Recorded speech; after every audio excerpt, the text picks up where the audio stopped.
नमस्ते दोस्तों। आशा करती हूँ आप सभी अच्छे होंगे। तो चलो बिना समय गंवाए कहानी शुरू करते हैं। मेरा नाम प्रिया है। उम्र 28 साल। मैं एक नर्स हूँ। हॉस्पिटल में काम करती हूँ। मुझे खुद को बताते हुए थोड़ी शर्म आ रही है, लेकिन सच बताओ तो मेरी फिगर काफी आकर्षक है। हल्का सांवला रंग, लंबे काले बाल और आँखें ऐसी कि कई बार डॉक्टर लोग भी चुपके से देख लेते हैं। मैं साड़ी में बहुत अच्छी लगती हूँ, खासकर जब ब्लाउज थोड़ा टाइट हो। लेकिन मैं वैसी लड़की नहीं हूँ जो हर किसी के साथ वैसे चलो कहानी शुरू करती हूँ। ये कहानी उस हॉस्पिटल की है जहाँ मैं पिछले 3 साल से नर्स के रूप में काम कर रही हूँ। हॉस्पिटल का नाम है शांति मेडिकल सेंटर। छोटा सा लेकिन बहुत व्यस्त हॉस्पिटल है। यहाँ के सीनियर डॉक्टर है डॉक्टर अजय शर्मा। उम्र 35 साल। लंबे कद काठी वाले चश्मा लगाते हैं। आवाज गहरी है और बात करने का तरीका इतना कॉन्फिडेंट है कि कई नर्सें उनसे बात करते वक्त घबरा जाती हैं। मैं उनसे काफी पहले से काम कर रही थी, लेकिन असली बात शुरू हुई उस रात से जब उस रात हॉस्पिटल में सिर्फ हम दोनों ही ड्यूटी पर थे। जनरल वार्ड में सिर्फ 3 मरीज थे, वह भी सो चुके थे। रात के 11:40 बजे थे। मैं नर्स स्टेशन पर बैठी रिपोर्ट लिख रही थी। डॉक्टर अजय अभी अभी राउंड से लौटे थे। उन्होंने अपनी व्हाइट कोट उतारी, कुर्सी खींचकर मेरे बगल में बैठ गए। प्रिया, आज तुम्हारी साड़ी बहुत अच्छी लग रही है, उन्होंने कहा। मैंने मुस्कुराते हुए कहा, धन्यवाद सर, लेकिन आपकी नजर तो हमेशा ही तेज रहती है। वे हंसे। फिर उन्होंने कहा, तुम्हें पता है तुम्हारे हाथ बहुत नरम हैं। जब तुम इंजेक्शन लगाती हो तो मरीज भी दर्द भूल जाते हैं। मैंने शर्माते हुए सिर झुका लिया, लेकिन अंदर से एक अजीब सा रोमांच हो रहा था। हम दोनों काफी देर तक बातें करते रहे, छोटी छोटी बातें, लेकिन हर बात में कुछ ऐसा था कि लगता था जैसे कोई और एहसास छुपा हुआ है। डॉक्टर अजय ने कहा, प्रिया, तुम्हें कभी लगा है कि हम दोनों की ड्यूटी साथ साथ क्यों इतनी अच्छी लगती है? मैंने जवाब दिया, शायद इसलिए सर, क्योंकि आप बहुत अच्छे डॉक्टर हैं। वे मुस्कुराए।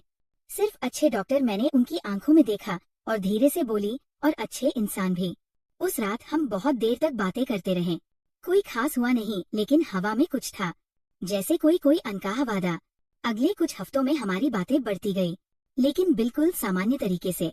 कभी ब्रेक रूम में चाय पीते हुए, कभी लेट नाइट ड्यूटी में रिपोर्ट चेक करते हुए। डॉक्टर अजय कभी कभी कहते, प्रिया, तुम थक गई हो लग रही हो, लेकिन फिर तुरंत बात बदल देते। मैं भी कुछ नहीं कहती, बस मुस्कुरा देती। एक दिन सुबह के 7 बजे की बात है। हॉस्पिटल में अभी शिफ्ट चेंज होने वाली थी। मैं ओटी ऑपरेशन थिएटर के बाहर स्टेलाइजेशन रूम में थी, अकेली। डॉक्टर अजय अचानक अंदर आए। उन्होंने दरवाजा बंद किया। खड़े थे। सर, कुछ काम था? हाँ, मुझे वह पट्टी चाहिए थी जो तुम्हारे हाथ में है, बस इतना कहा। फिर वे पीछे हट गए, दरवाजा खोला और बाहर चले गए। मैं वहाँ कुछ पल खड़ी रही। शरीर में एक अजीब सी गर्मी थी, लेकिन कुछ हुआ नहीं, सिर्फ इतना ही। फिर धीरे धीरे हमारी बातें और गहरी होती गई। एक शाम को हम दोनों हॉस्पिटल की छत पर चाय पी रहे थे। आसमान में बादल थे, हवा ठंडी थी। डॉक्टर अजय ने अपनी जैकेट उतारकर मेरे ऊपर रख दी। ठंड लग रही होगी ना? मैंने जैकेट को समेटते हुए कहा। आपकी खुशबू अच्छी है सर। वे हंसे। तुम्हारी भी बहुत अच्छी है। फिर बातें शुरू हुई। उन्होंने अपनी जिंदगी के बारे में बताया, कैसे उन्होंने MBBS किया, कैसे स्ट्रगल किया। मैंने भी अपनी बातें शेयर की, पापा की बीमारी, घर का बोझ, इस नौकरी का महत्व। लेकिन बीच बीच में वह ऐसी बातें कर देते जिनसे लगता कि वह कुछ बड़ा सोच रहे हैं। प्रिया, तुम इतनी सुंदर हो, फिर भी अकेली क्यों हो? मैंने जवाब दिया, शायद सही इंसान नहीं मिला अभी तक। वे मेरी आंखों में देखकर बोले, या फिर सही इंसान सामने है, लेकिन तुम देख नहीं रही हो। मैं शर्मा गई। बात को टालते हुए बोली, सर, आप तो डॉक्टर हैं, दिल की धड़कन सुन लेते हैं। मेरी धड़कन क्या कह रही है? वे मुस्कुराए। कह रही है कि अभी कुछ कहना चाहती है, लेकिन डर रही है। उस दिन भी कुछ नहीं हुआ, सिर्फ बातें, लेकिन बातें इतनी थी कि रात को घर जाकर भी मैं सो नहीं पाई। समय बीतता गया। 3 महीने बाद एक खास केस आया। एक बुजुर्ग महिला को बहुत तेज बुखार और सांस की तकलीफ थी। डॉक्टर अजय और मैं दोनों रात भर उसके साथ रहे। सुबह 5 बजे जब महिला की हालत स्थिर हुई तो हम दोनों थककर चूर हो चुके थे। उन्होंने कहा, प्रिया, चलो मेरे केबिन में थोड़ा आराम कर लेते हैं। मैंने हिचकिचाते हुए हाँ कह दी। केबिन में सिर्फ एक छोटी सी सोफा और उनकी चेयर थी। उन्होंने सोफे पर बैठने को कहा, खुद चेयर पर बैठ गए। फिर अचानक बोले, रिलैक्स प्रिया, बस रिलैक्स। उनकी आवाज बहुत धीमी और गहरी थी। मेरी आंखें बंद हो गई। शरीर में एक अनोखी लहर दौड़ रही थी, लेकिन फिर भी कुछ नहीं हुआ। उन्होंने 10 से 12 मिनट बाद मुझे जगाएं। अब बेहतर लग रहा है ना? मैंने सिर हिलाया। बहुत थैंक यू सर। फिर हम दोनों चुपचाप बैठे रहे, बस एक दूसरे की सांसें सुन रहे थे। इसके बाद हमारी एक दूसरे को समझने की क्षमता बढ़ती गई, लेकिन हर बार कुछ अनकहा रह जाता। महीनों बीत गए। एक दिन हॉस्पिटल में बड़ा इवेंट था, मेडिकल कैंप। बहुत सारे डॉक्टर और नर्स बाहर से आए थे। शाम को प्रोग्राम के बाद डॉक्टर अजय ने मुझे अपने केबिन में बुलाया। प्रिया, आज तुमने बहुत अच्छा काम किया। मैंने मुस्कुराकर कहा, आपके साथ काम करना ही अच्छा लगता है सर। वे मेरे पास आए। उनकी आंखों में कुछ था। प्रिया, मैं तुमसे कुछ कहना चाहता हूँ।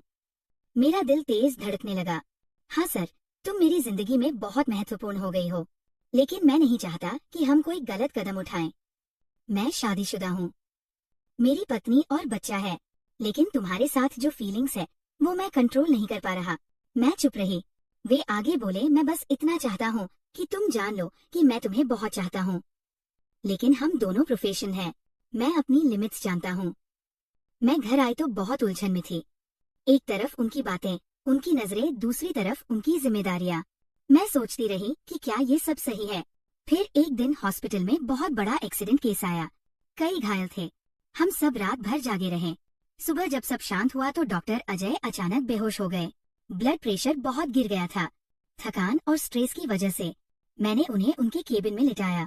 उनका सही आए तो सबसे पहले मेरी तरफ देखा। प्रिया, तुम यहाँ? हाँ सर। आप ठीक है ना? वे मुस्कुराए, कमजोर मुस्कान। अब ठीक हूँ क्योंकि तुम हो। उस दिन मैंने उन्हें पानी पिलाया, दवाई दी, उनकी पत्नी को फोन करके बताया, लेकिन उनकी पत्नी शहर से बाहर थी। दोपहर तक वे ठीक हो गए, लेकिन मैंने उन्हें घर जाने नहीं दिया। कहा, आज आप आराम कीजिए, मैं हूं ना। शाम को जब हॉस्पिटल खाली हो गया, मैं उनके केबिन में उनके पास बैठी थी। वे बोले, प्रिया, आज तुमने मुझे जितना संभाला वो मेरी पत्नी भी शायद नहीं कर पाती। मैंने कहा, सर, ये मेरा फर्ज है। नहीं, ये फर्ज से ज्यादा है। फिर उन्होंने मेरी तरफ देखा, बहुत गहरी नजर से। प्रिया, मैं तुमसे प्यार करने लगा हूँ, लेकिन मैं अपनी फैमिली नहीं छोड़ सकता। क्या तुम मेरे साथ इस तरह रह सकती हो? बिना किसी दबाव के, सिर्फ दिल से। मैंने काफी देर तक सोचा, फिर धीरे से कहा, सर, मैं भी आपको बहुत रिस्पेक्ट करती हूँ, लेकिन मैं ऐसी लड़की नहीं हूँ जो किसी की दूसरी बनकर रहूं। मैं या तो पूरी तरह से हूँ या बिल्कुल नहीं। वे चुप हो गए। उसके बाद कई दिन हम दोनों थोड़े अजीब से रहे। बातें कम हो गई, लेकिन नजरें अब भी मिलती थी। फिर एक महीने बाद डॉक्टर अजय की पत्नी को पता चल गया कि हम दोनों की बहुत नजदीकियां हैं। उन्होंने हॉस्पिटल में आकर सीन क्रिएट किया, बहुत शोर मचाया। मैं रोई। डॉक्टर अजय ने मुझे बचाने की कोशिश की, लेकिन मामला बढ़ गया। अंत में डॉक्टर अजय ने फैसला किया कि वह अपनी फैमिली के साथ रहेंगे। उन्होंने मुझे अलग से बुलाकर कहा, प्रिया, मैं तुम्हें कभी नहीं भूल पाऊंगा। तुमने मुझे वो फीलिंग्स दी जो सालों से नहीं थी, लेकिन मैं अपनी बच्चों का घर नहीं तोड़ सकता। मुझे माफ कर दो। मैंने रोते हुए कहा, मैं समझती हूँ सर, आप जा सकते हैं, लेकिन अंदर से बहुत दर्द था। कुछ दिनों बाद मैंने हॉस्पिटल में रिजाइन कर दिया, नई जगह जॉय कर ली। समय बीतता गया। 2 साल बाद मैं अब एक बड़े हॉस्पिटल में सीनियर नर्स हूँ। शादी कर ली है। मेरे पति बहुत अच्छे इंसान हैं, डॉक्टर नहीं लेकिन बहुत केयरिंग हैं। एक दिन अचानक डॉक्टर अजय मेरे नए हॉस्पिटल में आए किसी कॉन्फ्रेंस के लिए। हम दोनों आमने सामने हुए। वे मुस्कुराए, प्रिया, तुम बहुत खुश लग रही हो। मैंने कहा, हाँ सर, अब हूँ। वे बोले, मैं खुश हूँ तुम्हारे लिए। सच में? फिर उन्होंने धीरे से कहा, वो सब याद है ना? मैंने सिर हिलाया, याद है सर, लेकिन वो सब सिर्फ यादें हैं, अच्छी यादें। वे कुछ पल चुप रहे, फिर बोले, तुमने सही फैसला लिया था प्रिया, मैंने भी, लेकिन कभी कभी सोचता हूँ अगर वो रातें और आगे बढ़ जाती तो क्या होता। मैंने मुस्कुराते हुए कहा, तो शायद आज हम दोनों यहाँ इस तरह नहीं मिल पाते सर। शायद हम दोनों के दिल में सिर्फ पछतावा होता, लेकिन आज दिल में सिर्फ प्यार भरी यादें हैं, बिना किसी गिल्ट के। वे हंसे, सच्ची हंसी।